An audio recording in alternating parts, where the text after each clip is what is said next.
session d'information. Bonsoir, bienvenue au journal. Toutes les dispositions sont prises pour une rentrée des classes 2024-2025 réussie. C'est l'assurance donnée par le secrétaire général adjoint du gouvernement, porte-parole du gouvernement. Le rôle de la femme dans l'édification d'une société des valeurs partagées préoccupe les femmes leaders de la dynamique engagée. La délégation était dans les collines non seulement pour sensibiliser, mais surtout former les autres femmes à un engagement féminin au service du développement et de la paix. Voilà pour le sommet.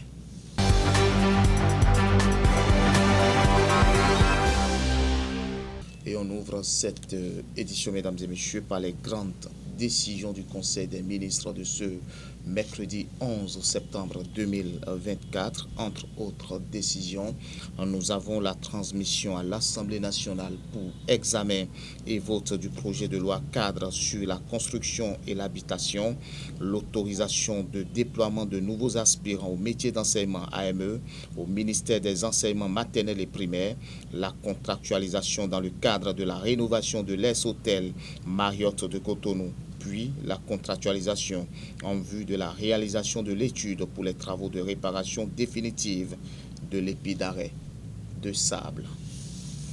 Et puis, sur un autre registre, je le disais en titre, mesdames et messieurs, tout est fin prêt pour la rentrée des classes 2024-2025. Et c'est ce qui ressort du propos du secrétaire général adjoint du gouvernement, porte-parole du gouvernement, Wilfrid Léandre Rumbéji, dans une émission exclusive. Il a évoqué les dispositions prises par le gouvernement pour une rentrée des classes réussie. On le suit. Vous savez que depuis quelques années maintenant, il y a des efforts intensifs qui sont accomplis par le gouvernement, par le corps enseignant, mais aussi par les parents d'élèves, pour nous permettre d'avoir des années scolaires qui se déroulent très bien, du début à la fin, sans accroc majeur. Et je crois que la rentrée scolaire 2024-2025 ne va pas déroger à cette règle, en ce que les dispositions pratiques que nous avons l'habitude de prendre en amont l'ont été. Il y a eu, et tout récemment, une session d'échange entre le gouvernement et les partenaires sociaux pour faire le point des préparatifs, justement, s'assurer que la machine est bien huilée, que tout est en place. Et s'il y avait encore des points d'optimisation à prendre en compte, le faire dans les jours qui nous séparent du 16 septembre, afin que, comme les années d'avant, cette rentrée, elle se déroule bien. Elle se déroule bien veut dire que les moyens financiers que l'État a l'habitude de mettre à la disposition des écoles sont mis à disposition. Cela veut dire qu'au plan logistique, nous avons veillé à ce que les salles de classe soient disponibles. Il y a eu un vaste programme de construction de salles de classe ces dernières années, autour de 6 000 dans le primaire, 2 000 dans le secondaire, pour que les besoins soient résorbés au fur et à mesure. Je n'ai pas idée de ce qui était en cours, si c'est achevé déjà avant cette rentrée, mais je suis convaincu qu'il y a eu des avancées. Une partie doit être achevée, ce qui ne l'est pas encore le sera. Et puis, du point de vue de la disponibilité du personnel enseignant, il y a ceux qui sont déjà là. Nous avons fait le point un peu avant la trêve gouvernementale, au moins pour ce qui concerne le secondaire, et nous avions décidé d'ouvrir à nouveau la base de données pour recruter des AME, les aspirants au métier d'enseignant, 476 de mémoire, parce que c'est ce que l'état des lieux a révélé comme besoin pour la rentrée qui arrive. Et cela a été fait. Donc, nous estimons que, à date, toutes les dispositions sont prises pour que nos enfants, les parents, puissent avoir une bonne année scolaire et le gouvernement veillera tout au long à faire ce que de devoir afin qu'il n'y ait pas d'accroc majeur. Direction département des collines, 3 jours d'intenses activités dans ce département. C'est une tournée des femmes leaders de la dynamique engagée. Elles étaient près d'une 50aine à parcourir arrondissements et villages pour l'éclosion, j'y arrive, du potentiel féminin. Reportage.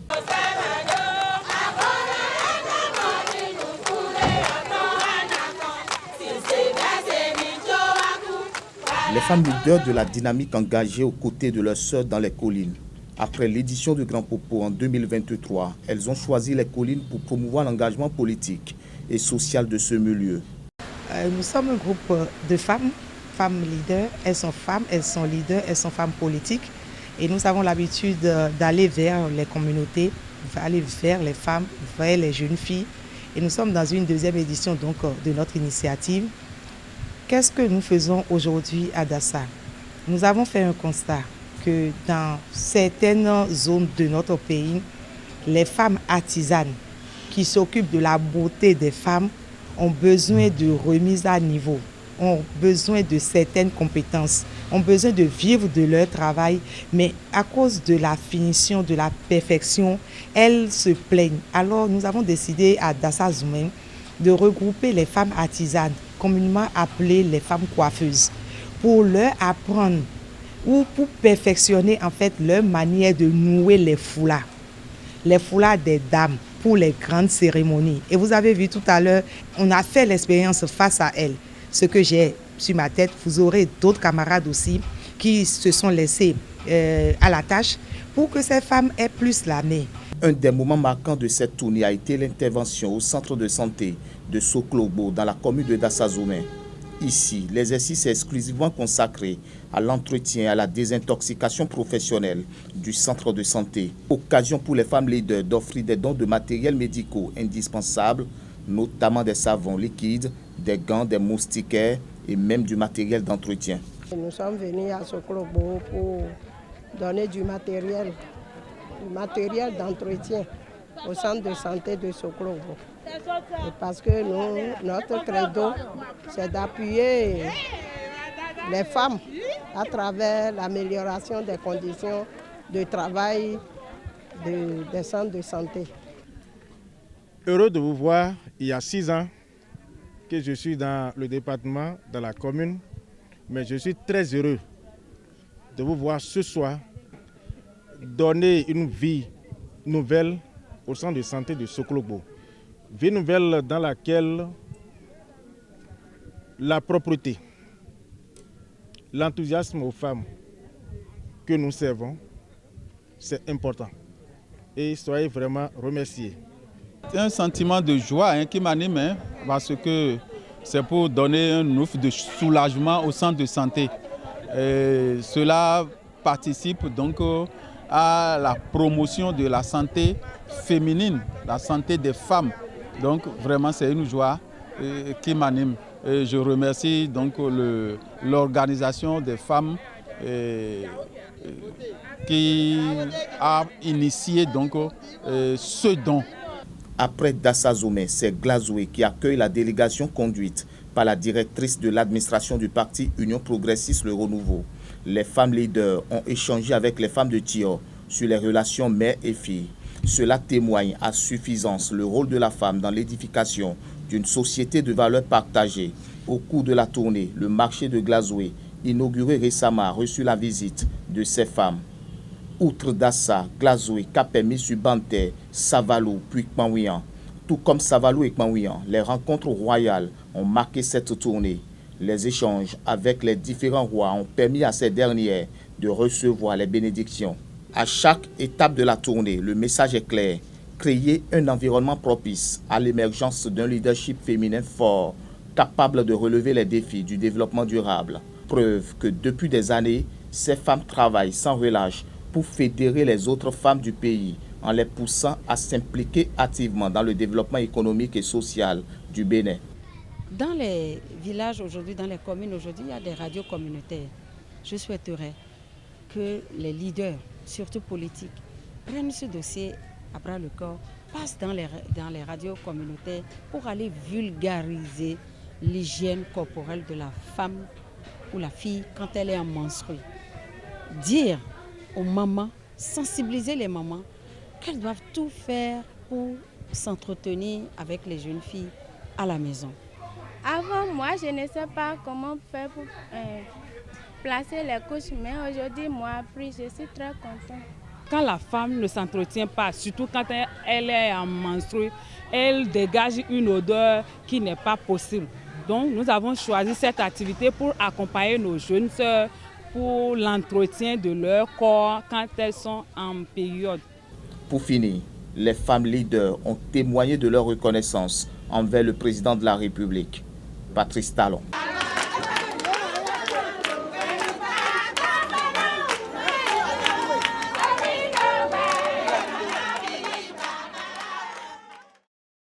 Et puis retour sur l'ouverture d'un atelier régional de validation du rapport 2024 de la CEDEAO, une rencontre qui est axée sur le développement du capital humain.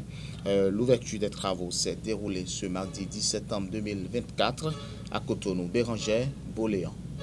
Les points focaux des différents pays se réunissent pour échanger des pratiques exemplaires et consolider les approches régionales. Autre objectif visé, renforcer la collaboration interétatique en matière de développement humain en mettant un accent particulier sur l'éducation, la santé, l'emploi et l'inclusion financière. Durant cet atelier, nous aurons la possibilité d'inclure 2 sessions dédiées à la formation et aux échanges d'expériences pour aider les États concernés à accélérer cette démarche. Comme je l'ai dit tantôt, la richesse d'une pensée se mesure simplement par la capacité à avoir des éléments de comparaison. C'est cela l'expérience des hommes. Mesdames et messieurs, l'atelier de Cotonou sera aussi l'occasion de valider le rapport 2024 de la CEDEAO sur le développement du capital humain et qui sera donc soumis à l'appréciation de nos autorités lors du prochain sommet. Et c'est cela après 2 ans depuis la publication du premier rapport qui couvrait les données de 2018 à 2020, nous sommes à nouveau réunis ici pour examiner les performances de nos États membres sur la période 2020-2022. Et je crois que cette période 2020-2022 sera particulièrement importante parce que vous savez que nous avons traversé un certain nombre de crises. Covid était là, les guerres que vous connaissez, et comment tout ça, ce contexte international et bien sûr la situation sous-régionale a affecté donc cette période dans le développement du capital humain. Ce rapport donc sera crucial pour diverses raisons. Il permettra de comparer les performances des États membres et orienter la prise de décision sur la base de données empiriques solides, même s'ils sont empiriques.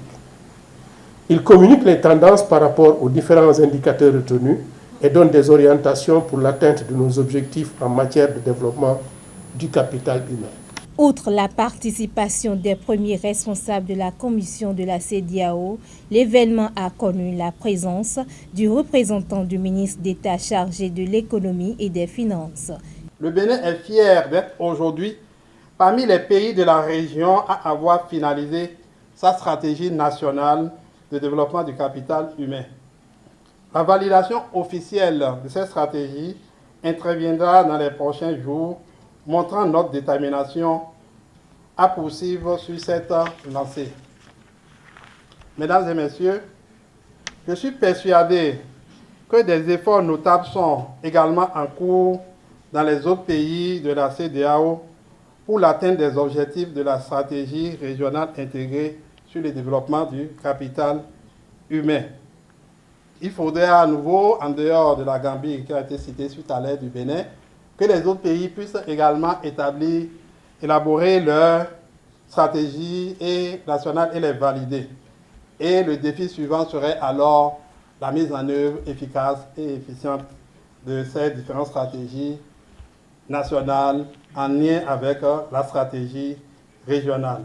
Au cours de cette rencontre, l'accent est mis sur l'apprentissage mutuel et l'adoption de solutions innovantes pour répondre aux défis régionaux.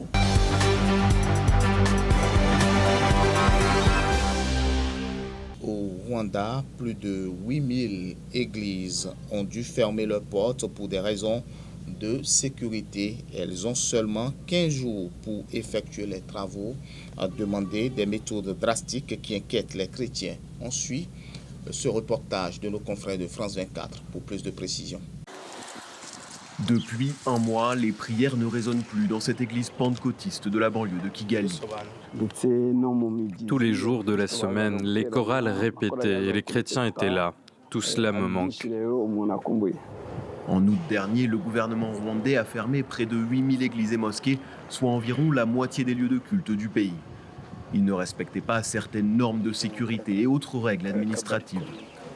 Ce pasteur organise des travaux pour ouvrir dès que possible. Il doit par exemple installer une isolation acoustique. Je pense que le gouvernement veut instaurer une gouvernance claire, puisqu'il y avait du désordre dans les églises. Je suis plutôt content. On devait faire ces rénovations. Mais la fermeture a contrarié nos fidèles, puisque leur vie, c'est la prière. 2000 croyants venaient auparavant chaque dimanche ici à Batsimba. La majorité des Rwandais sont pratiquants et la messe du dimanche est un rendez-vous incontournable. C'est un long voyage jusqu'à l'autre paroisse la plus proche. C'est très difficile. Nous espérons vraiment qu'ils vont rouvrir notre église. Selon le gouvernement, les leaders religieux doivent aussi être enregistrés auprès des districts et recevoir une formation en théologie. Lorsque des lieux de culte respecteront les standards obligatoires et les obligations légales, ils pourront candidater à une réouverture. Une vérification sera effectuée et ils pourront ouvrir de nouveau. Ces critères étaient inscrits dans une grande loi votée en 2018 qui donnait 5 ans aux organisations pour se conformer. Et c'est sur cet élément que nous mettons un thème à ce journal. Merci à toutes et à tous de nous avoir suivis. Toute l'équipe, mesdames et messieurs, vous remercie aussi pour votre fidélité. Très bonne suite des programmes.